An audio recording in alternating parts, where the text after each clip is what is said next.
Hey there, I wanted to share a story on the history of my life being in the professional broadcast industry.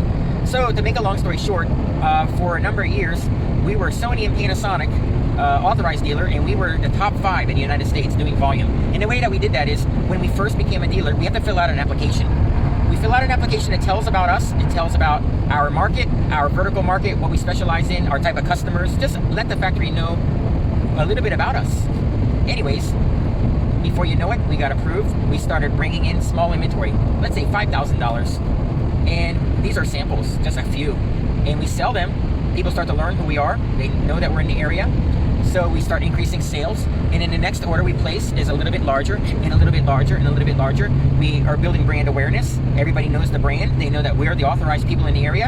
And after many years, come to find out, we have a store with $3 to $5 million in inventory at any time. So anybody who wants something, they can come in and buy it. Another thing, because we're in Miami, Florida, a lot of people used to come from South America because there's no outlets for these type of equipments down there. So they would fly here, take a little vacation, stop by and see us, sometimes spend 2 or 3 days in our shop, order the merchandise that we have in stock. Anything that we don't have, they place an order and they wait a couple days. We bring it in for them as an authorized agent, and we would deliver to them, and they were very happy.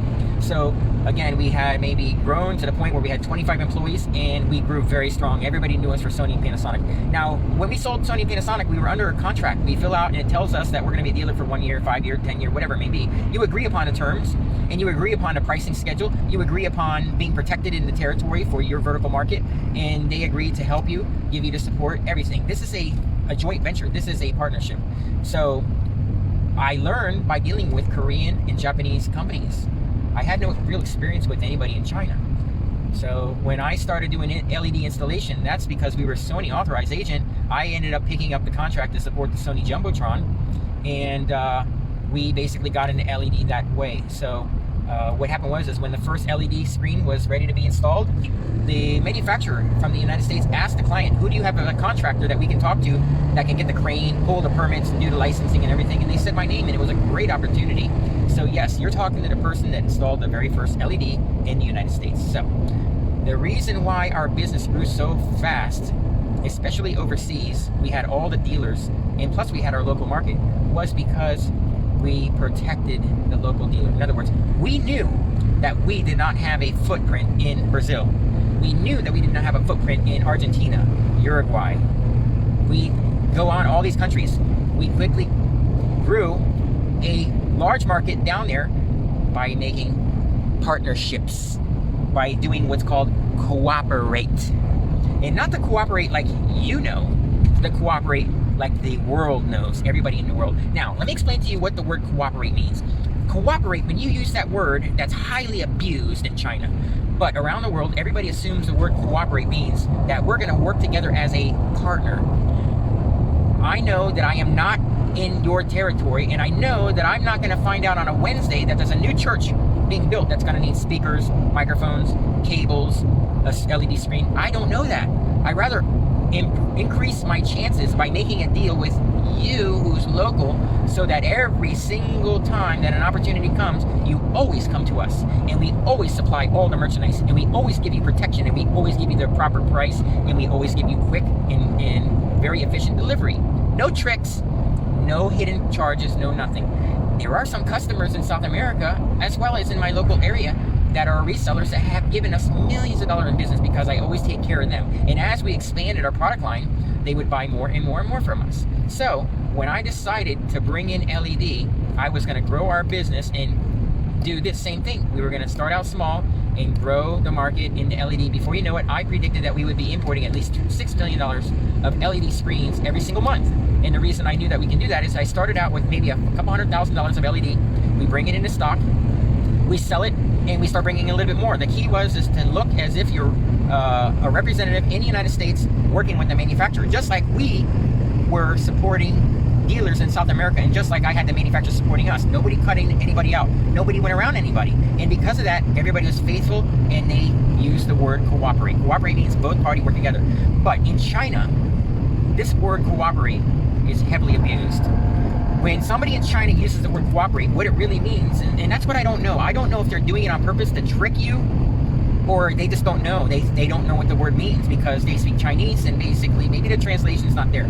But What ends up happening is when somebody in China uses cooperate, it really means that I want you to drop what you're doing and invest a lot of time into growing my company by announcing to everybody that you recommend my product. And slowly, after you wait 6 months, 3 months, 3 weeks, doesn't matter, more and more people will come to me as a manufacturer, and I will simply sell them direct and give you no appreciation. So what happens is the foreigners that were trying these Chinese factories wake up and say, something doesn't smell right. Why do these people do that? Why do they make us do all the work to build brand awareness, and then they always take the sale direct? And I explain to them, if you go to Brazil, Argentina, South Africa, you go anywhere in the world, when you meet people that are in a business, this is their career. The career means that this is what they're probably going to be doing for the rest of their life. And they are making an investment into this career so that when they're 60 years old, they will be wrapping up their career, have been doing this for many, many years, and they're forecasting where they will be when they retire. When people are in any business as a professional, they think about tomorrow. They think about their future. They forecast their retirement. Even when they're selling a particular manufacturer, they wonder, where will I be in 5 years from now? Where will we be in 10 years? And everybody's thinking big, that eventually we're going to be big. We're going to sell a lot. We want to not be the biggest, but we want to be the best. And what happens is because of this Chinese mentality of not cooperating and not supporting and quickly stealing the customer, what happens is nobody wants to deal with them anymore. And it's sad because this culture in China, living under that regime of no capitalism, communism, but yet we're going to allow a little capitalism. It's just strange where it's allowed, it's not allowed, and everything. It's just strange because the average person in China, and it's not that is a bad thing, but the average person in China is so aggressive to make a sale today that they will burn a bridge and ruin a relationship today because tomorrow doesn't matter. Tomorrow doesn't matter.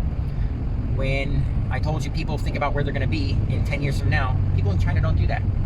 My friend in China, he told me this way.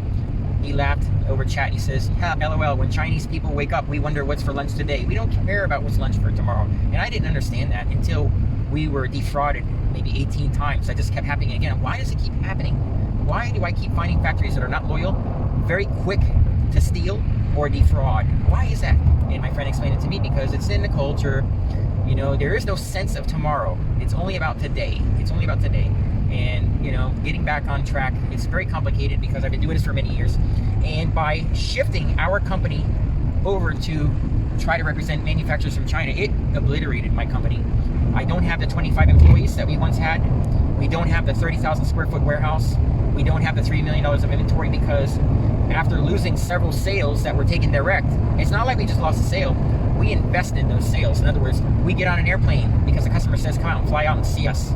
We spend a week out there taking measurements and, you know, learning about the customer, what they want, to supply a solution, not just supply an LED screen. Anyways, on one case, I was so excited that I needed a catalog, and it was easier for me to reprint the factory catalog. They sent me the PDF, and I spent thousands of dollars to print catalogs. I think it was $6,000 when we first printed catalogs. And then after that, I needed to get the catalogs to the potential customers, our existing customers. So I mailed them all, and the mail was like $3 each to get them to the end destination. But we immediately started getting phone calls. Hey, we got this catalog of your screens. Hey, wow, that's great. You sell screens now? Man, you sell everything. Cameras, microphones, screens. That's incredible. So the one thing I didn't know is you're not allowed or suggested to ever bring brand awareness to a Chinese manufacturer. You have to hide the origins. You have to hide it. And what I did is I sent out catalogs proudly displaying the factory brand, saying on the catalog that we are the USA or the Florida representative, and it didn't work out. The factory took every sale direct. And customers would call me for support after we gave them a quote 6 months ago, and I come to find out, they call and say, we can't get our processor to work, or our screens backwards, or the signal flows backwards, or whatever. And I'm like, what are you talking about? We didn't sell you that screen. Oh, but you're the representative. I'm like, yes, we're the representative. But why are you, where did you get the screen? Oh, we went to the manufacturer website because it was printed on the catalog, and we just were looking around, see maybe newer products than on the catalog, or learn more, look for videos, and a chat messenger popped up and says, how can I help you? Oh, we're being helped already. We have your agent in South Florida is helping us, and they demanded that we deal direct and that you would handle the support. And I'm like, I didn't agree to that. I didn't know that. That's not what, I can't afford to do that. Anyways, it happened like that time, and then we found a new factory who was doing the same thing. We didn't spend $12,000 to print catalogs and mail, But that time we were a little bit more cautious. So again, when it happened again, I went to another factory and that happened again. And it seems like every time I went to a new factory, trying to build brand awareness, it would always happen the same thing. So again, my friend in China says, listen, you cannot trust Chinese. You got to understand, we are not Americans. We're not Brazilians. We're not South Africans. We are Chinese. We are a communist country, and we're just trying to get by like you. It's just that over here it's more demanding. Our government puts more demand on us. Our bosses put more demand on us. They treat us like dirt and say, sell, and just very demanding. Unlike, USA, where you just go to work and you have to be polite because of the legal system. Anyways, it was recommended to me that if you want to try gamble with Chinese people again, you cannot reveal the name of the factory. And I said, but wait a second. Let me say, if you were going to buy a car, you're just going to buy a car because somebody says this is the car I recommend and that's the price? No, you want to know, is it Datsun, Nissan, Ford, Chevrolet? You want to know what it is.